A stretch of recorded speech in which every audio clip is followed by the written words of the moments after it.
ছোট লাউ গাছগুলো মাত্র 2 সপ্তাহে দেখেন কত বড় হয়ে যায়।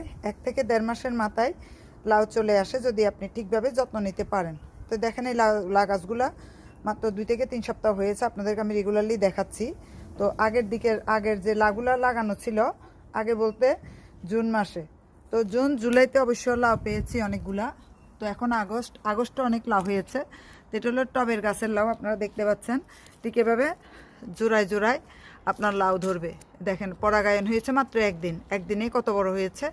তা এখন আপনারা যদি এই যে কচি গাছ থেকে, এই যে টবের গাছ থেকে খুব দ্রুতই ফলন পেতে চান, তাহলে আপনাকে গাছের যত্ন রেগুলারলি নিতে হবে। দেখেন এগুলো সব টবের গাছের মধ্যেই কিন্তু অধিক ফলন আসতেছে, আপনারা দেখে বুঝতে পারতেছেন।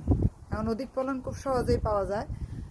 এই যে দেখেন ডগায় ডগায় যে ফুল দেখতেই পাচ্ছেন, ফুল চলে আসতেছে আবার অনেকগুলো। যে এখানে দেখেন ফুল, আপনার